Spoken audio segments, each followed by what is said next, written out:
सभी पत्रकार बंधुओं को नमस्कार। पिछले कुछ दिनों से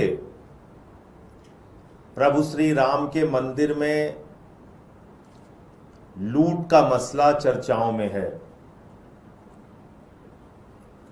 लेकिन ये कुछ दिनों से चर्चाओं में है, ये तो अभी की घटना है। लेकिन और लूट और चोरी जो हो रही है उसको सबसे पहली बार मैंने उजागर किया था वर्ष 2021 में, जब मैंने साफ तौर पे दिखाया था कि कैसे 5 मिनट के अंदर सुल्तान अंसारी और रवि मोहन तिवारी से जमीन 2 करोड़ की खरीदी गई, 18.5 करोड़ में चंपत राय के द्वारा, ट्रस्ट के द्वारा, वो ट्रस्ट जो प्रधानमंत्री नरेंद्र मोदी ने बनाया। और उस दोनों जमीन की डील में तत्कालीन भारतीय जनता पार्टी का मेयर ऋषिकेश उपाध्याय और ट्रस्ट का सदस्य अनिल मिश्रा, दोनों डील में, यानी 2 करोड़ की जब वो कुसुम पाठक, हरीश पाठक से रवि मोहन तिवारी सुल्तान अंसारी खरीद रहे हैं, उसमें भी यही गवाह, और वही 2 करोड़ की जमीन जब 18.5 करोड़ में बेची जा रही है, उसमें भी यही दोनों गवाह। लेकिन तब मुझे दुनिया भर की गालियां पड़ी चारों तरफ से। अरे अरे, ये तो देखो बदनाम कर रहा है, ऐसा कर रहा है, वैसा कर रहा है। कोई कार्रवाई नहीं हुई। मैंने कोतवाली में तहरीर भी दिया, अयोध्या की कोतवाली में। फिर उसके बाद चढ़ावे में चोरी का मामला सामने आया, और जब चढ़ावे में चोरी का मामला सामने आया तो वो तो इतना बड़ा भंडाफोड़ हुआ कि रुकने का नाम ही नहीं ले रहा है। पता यह चल रहा है सैकड़ों हजारों करोड़ की चोरी तो दान पात्र से हो गई। फिर यह पता चल रहा है चांदी चोरी हो गई, गहना चोरी हो गया, आभूषण चोरी हो गया, पादुका चोरी हो गई। फिर यह पता चल रहा है 40% कमीशन मांगा जाता है। प्रभु श्री राम के मंदिर के निर्माण में 40% कमीशन मांगा जाता है। ये मैं नहीं कह रहा हूं, ये उस काम में शामिल इंजीनियर दीनानाथ वर्मा का बयान है। 40% कमीशन। आपको याद होगा 40% कमीशन के नाम पे एक सरकार चली गई थी भारतीय जनता पार्टी के कर्नाटक में। वो 40% कमीशन जो भाजपाइयों ने वहां सीखा था, वो 40% कमीशन प्रभु श्री राम के मंदिर में भी खा रहे थे चंदा चोर पार्टी के लोग। उसके बाद पता यह चलता है कि वहां एक जमीन नहीं, तमाम ऐसी जमीनें हैं जो औने पौने दामों की जमीनें करोड़ों करोड़ में खरीदी गई। एक नजूल की जमीन है जो यूपी के लोग हैं जानते होंगे, ना खरीदी जा सकती है, ना बेची जा सकती है। वो नजूल की जमीन 24 करोड़ में खरीद ली गई, जिसमें एसडीएम लिख के दे रहा है ये जमीन तो नजूल की है। एक जमीन का टुकड़ा 9 करोड़ की जमीन 55 करोड़ 47 लाख में खरीदी गई, जहां पे खुद योगी जी की सरकार किसान को 4,40,000 बिस्वा मुआवजा दे रही है, वहीं पर किसान आलोक बंसल नाम के व्यक्ति से ट्रस्ट खरीदता है 47 लाख रुपए बिस्वा। भाजपा के मेयर का एक भतीजा है दीप नारायण, वो 20 लाख रुपए में एक जमीन खरीदता है और 2.5 करोड़ में ट्रस्ट को बेच देता है। 20 लाख की जमीन 2.5 करोड़ में ट्रस्ट को बेच देता है 2-3 महीने के बाद। एक जमीन उसको दान में मिलती है, भाजपा के मेयर ऋषिकेश उपाध्याय के भतीजे को, वो दान की जमीन जो उसको निःशुल्क मिलती है, बिना पैसे के मिलती है, वो जमीन 1 करोड़ रुपए में ट्रस्ट को बेच देता है। एक जमीन 92 लाख की 5 करोड़ 60 लाख में ट्रस्ट को बेची जाती है। कितने सारे मसले हो गए। 13 दस्तावेज मैंने जमीनों के घोटाले से संबंधित दिए, छोटे मोटे नहीं, 13 दस्तावेज दिए मैंने, 13 दस्तावेज। मामूली दाम की जमीन करोड़ों करोड़ में खरीदी गई है। सब जगह दस्तखत चंपत राय के थे। अब हल्ला मचा, कई दिनों तक मीडिया में खबरें चली, जो हमारी बातें थी वो सच साबित होने लगी।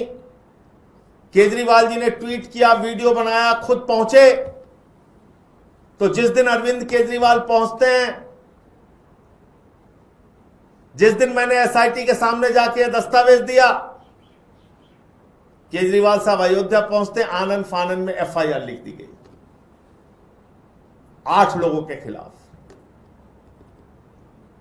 उन 8 लोगों में कहने लगे साहब ये तो 6 बैंक कर्मचारी हैं। देखिए आप कैसे खेल खेलते हैं। कहते हैं 6 बैंक कर्मचारी हैं। पता चला वो सबके सब अनिल मिश्रा और बाकी लोगों के रिश्तेदार हैं उनके। 18,000 20,000 रुपए में उनको बैंक का टेम्पोररी कर्मचारी बनवा के रखवा दिया गया। ये पूरा खेल मैं आपको बता रहा हूं कैसे हुआ है वहां पे।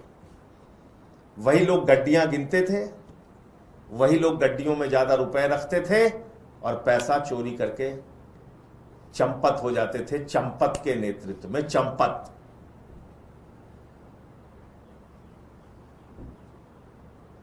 चंपत राय, गोपाल राव, अनिल मिश्रा, ये सब तमाम पात्र हैं। लवकुश मिश्रा, टिन्नू यादव, अविनाश शुक्ला, अल्पेश मिश्रा। तो जब ज्यादा हल्ला मचता है, एफआईआर होती है, केजरीवाल साहब इस मुद्दे को उठाते हैं, फिर क्या करते हैं? कहते हैं साहब सीसीटीवी की जांच हो रही है, चोरी पकड़ी जाएगी, कोई बचेगा नहीं। बाबाजी मैदान में कूद के आते हैं। ये दिल्ली से तो एक सज्जन आ गए यहां पे, केजरीवाल जी, देखो देखो ये तो राम मंदिर का मुद्दा उठा रहे हैं, इनको क्या अधिकार है राम मंदिर का मुद्दा उठाने का। तो केजरीवाल साहब उनको कहते हैं, जिन्होंने राम मंदिर का चंदा नहीं छोड़ा बाबा जी, वो आपको भी नहीं छोड़ेंगे,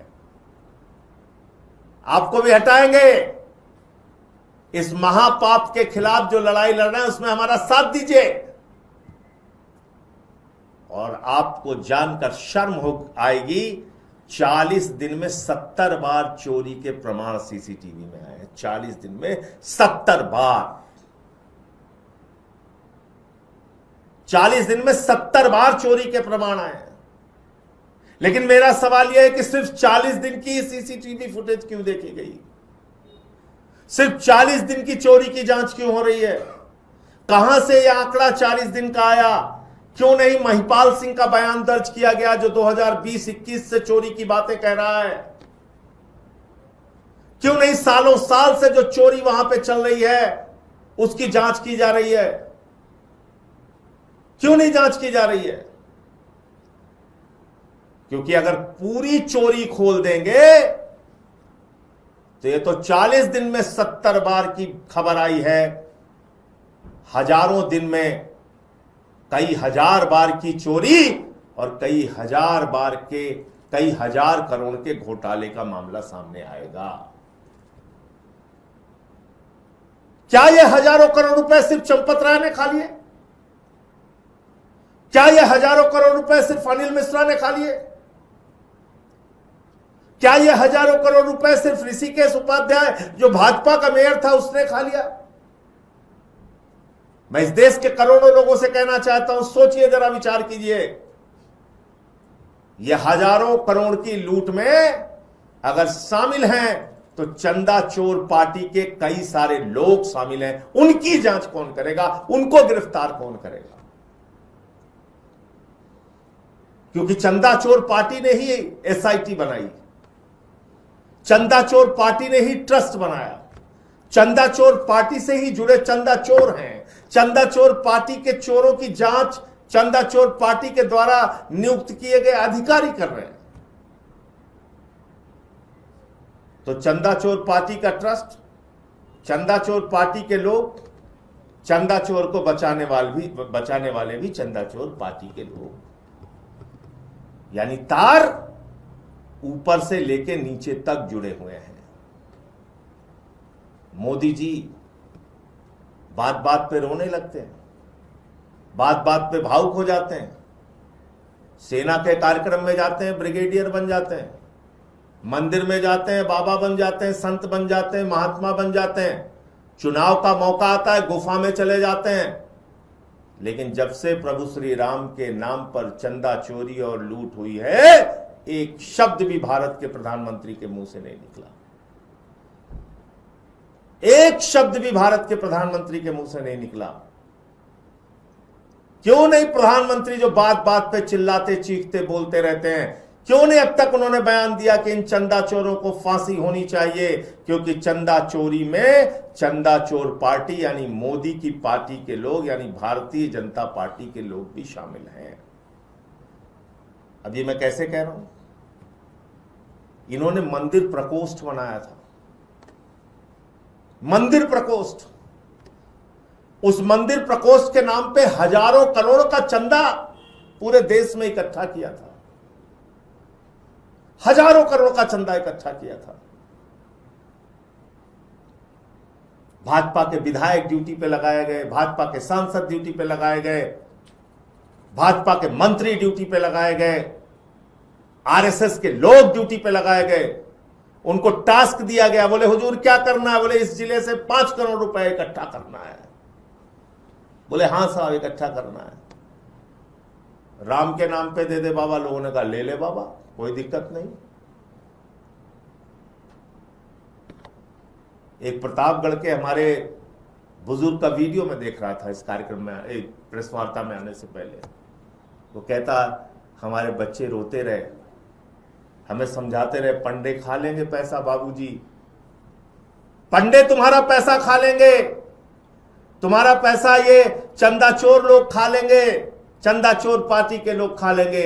लेकिन मैंने किसी की नहीं सुनी। मैंने कहा प्रभु श्री राम के नाम पे दान देना है। अपनी जमीनें बेच के मैंने 1 करोड़ रुपए चंदा दिया। उसका हिसाब कौन देगा? उद्धव ठाकरे जी कह रहे हैं हमने 1 करोड़ रुपए चंदा दिया, उनका हिसाब कौन देगा? कोई कह रहा है हमने चांदी दिया, कोई कह रहा है हमने हार दिया, कोई कह रहा है हमने पादुका दी, उनका हिसाब कौन देगा? तो उन सांसदों से कौन पूछताछ करेगा जिन्होंने पूरे देश में चंदा इकट्ठा किया? उन विधायकों से, मंत्रियों से, उन भारतीय जनता पार्टी के नेताओं से क्यों नहीं पूछताछ होनी चाहिए जिन्होंने चंदा इकट्ठा करके पहुंचाया? और इस चोरी पर खामोश है। मैं फिर कह रहा हूं, चंदा चोरों ने चोरी का माल चंदा चोर पार्टी को पहुंचाया, क्योंकि ये सारा हजारों करोड़ का चंदा चंदा चोर पार्टी ने ही तो इकट्ठा किया था। किसने इकट्ठा किया था चंदा चोर? चंदा सारा का सारा चंदा चोर पार्टी ने, इन्हीं लोगों ने इकट्ठा किया था। तो सिर्फ चंपत राय के इस्तीफे से काम नहीं चलेगा, अनिल मिश्रा के इस्तीफे से काम नहीं चलेगा। यह दिखाने की कोशिश मत करो कि बहुत बड़ा तीर मार दिया योगी जी ने, बहुत बड़ा तीर मार दिया मोदी जी ने, देखो ये तो इस्तीफा करा दिया दोनों लोगों का। इससे काम नहीं चलेगा। चंदा चोरी का माल चंपत राय और अनिल मिश्रा ने चंदा चोर पार्टी को पहुंचाया है। योगी जी उन पे क्या कार्रवाई करोगे? मोदी जी उन पे क्या कार्रवाई करोगे? अपनी पार्टी के लोगों पे क्या कार्रवाई करोगे जो माल का हिस्सा तुम लोगों तक पहुंचा है? क्योंकि तुमने मंदिर प्रकोष्ठ बना के हजारों करोड़ रुपए इकट्ठा किए मंदिर के नाम पे, और सारा का सारा लूट का माल दिल्ली और नागपुर पहुंचाया गया। सारा का सारा लूट का माल। इसीलिए तो तुम्हारी हिम्मत नहीं हो रही थी चंपत राय के खिलाफ कार्रवाई करने की। चंपत अगर कुछ बोल देगा तो हमारी चपत लग जाएगी।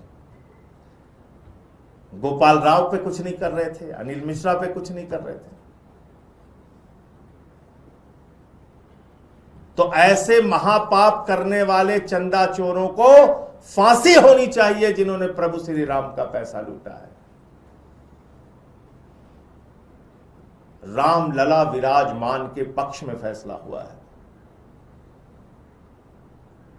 बाल्य स्वरूप में है भगवान श्री राम वहां पे। उनका पैसा लूट रहे हो, उनका पैसा खा रहे हो, तो इसलिए ये चंपत राय, ये अनिल मिश्रा, इनके इस्तीफे को दिखाकर कोई त्याग और समर्पण की बात करने की कोशिश योगी जी और मोदी जी आप लोग मत करिए, और कृपा करके ऐसी खबरें प्रस्तावित और प्रचारित करने का काम मत कीजिए जिससे कि बहुत बड़ा काम और इन लोगों ने बहुत बड़ी कार्रवाई कर दी। ऐसा कुछ नहीं है। इन्होंने सनातन धर्म के पीठ में छुरा मारा है। इन्होंने करोड़ों हिंदुओं के आस्था पर छुरा मारने का काम किया है। इन्होंने भगवान श्री राम का मंदिर लूटने का काम किया है। मोहम्मद गजनबी ने सोमनाथ का मंदिर लूटा था। चंदा चोर पार्टी ने, भारतीय जनता पार्टी ने प्रभु श्री राम का मंदिर लूटा है। इनको फांसी की सजा होनी चाहिए, ये महापाप करने वालों को, और इसमें सब शामिल है। इस तरफ से उस तरफ तक सब सरीके जुर्म है, कोई बचा नहीं है। और इस पे पर्दा डालने की कोशिश मत करो। जितना पर्दा डालोगे उतना बेनकाब होगे। मुझे इतनी बात कहनी थी। आपका कोई प्रश्न आप पूछ सकते हैं। आपने जो एसआईटी को साथ दिया था, क्या उसके बाद उधर से कोई जवाब आया, कुछ कार्रवाई कर रहे हैं आपके साथ? कल मैंने ऐसी खबरें पढ़ी कि हमारी कागजात पे वो जांच शुरू करेंगे, ऐसी मंशा उन्होंने दिखाई है। किसी पत्रकार को उन्होंने ऐसा कहा है, ऐसी खबरें आई हैं। अब उसमें कार्रवाई क्या हुई, फिर मुझे बुलाया जाएगा कि नहीं बुलाया जाएगा, ये मुझे नहीं मालूम, क्योंकि हमारे कागजात तो चिल्ला चिल्ला के बोल रहे हैं कि बेईमानी और भ्रष्टाचार चंदा चोर पार्टी के लोगों ने किया है। ये जो 8 लोगों के खिलाफ एफआईआर हुई है, गिरफ्तारी हुई है और चंपत राय मिश्रा को इससे अलग रखा गया है, आपको ये लग रहा है कि ये कार्रवाई यही रोकने की कोशिश सरकार कर रही है कि बस यही समेट दिया जाए इसको, या आगे आपको लग रहा है कि कार्रवाई नहीं होगी? इसीलिए तो इसको ऐसे प्रचारित किया जा रहा है कि बहुत बड़ा त्याग, बहुत बड़ा बलिदान हो गया, कि देखो देखो साहब, चंपत राय और अनिल मिश्रा का इस्तीफा हो गया। 40 दिन की ही जांच क्यों हो रही है? 5000 दिनों की जांच क्यों नहीं हो रही है? 3000 दिनों की जांच क्यों नहीं हो रही है? 5 साल 10 साल से जो चोरी चल रही है उसकी जांच क्यों नहीं हो रही है? 1000-1500 दिनों की जांच करो ना। जब से महिपाल सिंह आरोप लगा रहे हैं, वो तो बता रहे हैं कि हमारे सामने चोरी हो रही थी, हमने शिकायत की थी चंपत राय को और गोपाल राय को, हमें भगा दिया गया। दीनानाथ वर्मा जो इंजीनियर है वो कह रहा 40% कमीशन मांगा जाता था। प्रभु श्री राम का मंदिर बनाने में भी चंदा चोर पार्टी के लोग 40% कमीशन खा रहे हैं, और उसकी जांच नहीं होनी चाहिए। मैंने मंदिर के नाम पे खरीदी गई जमीनों के कागजात दिए जिसमें घोटाला साबित हो रहा है, उसकी जांच नहीं होनी चाहिए? उस पर कार्रवाई कौन करेगा? और ऐसे लोगों का तो हमारे समाज में सामाजिक बहिष्कार किया जाता है जो मंदिर का पैसा खाते हैं, लूटते हैं। तो इनका भी सामाजिक बहिष्कार होना चाहिए। और हम लोग तो बार बार कह रहे हैं, जो राम के नहीं हुए वो राष्ट्र के क्या होंगे? तो ये तो कोई कार्रवाई ही नहीं है। आप मुझे बताइए, मैं बार बार इस बात को पूछ रहा हूं, कभी आपने ऐसा कोई केस देखा है जिसमें इतने सैकड़ों हजारों करोड़ की चोरी का मामला सामने आ रहा है, 8 लोग गिरफ्तार किए गए, पुलिस ने 1 दिन की भी रिमांड नहीं ली? क्यों नहीं ली बताइए आप? 1 दिन की भी रिमांड नहीं ली। हम लोगों को 14-14 दिन सड़ाया जाता था यहीं हवालात में रख के। 1 दिन की भी रिमांड चंदा चोरों की नहीं हुई। किसके कहने पे नहीं हुई? योगी के कहने पे नहीं हुई, मोदी के कहने पे नहीं हुई। कौन बचा रहा है उन लोगों को? क्योंकि वो पुलिस रिमांड में जाते, पूछताछ हो सकता है मुंह से कुछ निकल जाता कि रुपया नागपुर में ऐसे पहुंचता था, दिल्ली में ऐसे पहुंचता था, विधायक तोड़ने के लिए ऐसे पहुंचता था, सांसद खरीदने के लिए ऐसे पहुंचता था। हो सकता है वो लोग बयान दे देते, बता देते। तो इसलिए क्या इस बात पे आश्चर्य नहीं होता कि 8-8 लोग गिरफ्तार किए गए, एक भी दिन पुलिस वालों ने रिमांड नहीं लिया।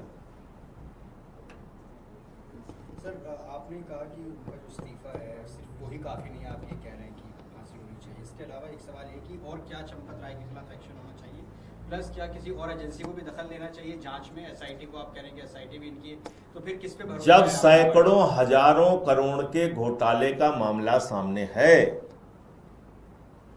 तो इसमें तो ईडी, सीबीआई, सारी एजेंसियां जो अब तक बहुत बड़ी सूरमा बन के काम करती हैं, वो क्यों नहीं काम कर रही हैं? और हर बात पे मोदी जी रोने लगते हैं, गुफा में बैठ के पूजा करते हैं, समुद्र के नीचे जाके पूजा करते हैं, आकाश के ऊपर जाके पूजा करते हैं, लेट के पूजा करते हैं, उठ के पूजा करते हैं, साष्टांग पूजा करते हैं। वो इस पे एक शब्द बोले क्यों नहीं? चंपत राय ने उनको कागज देने से मना कर दिया। चंपत राय के आगे भीगी बिल्ली बन गए। उसने कहा हम नहीं देंगे लेखा चोखा तुमको। बहुत मांगा था पीएमओ ने कि दो लेखा जोखा, कहा नहीं देंगे तुमको, तो वहां भीगी बिल्ली बन गए। क्योंकि चंपत राय बोल देता इतना तो तुमको भी पहुंचाया था, उसका क्या हुआ? कहां कहां ब्यौरा देगा? तभी मोदी जी चुप हो गए।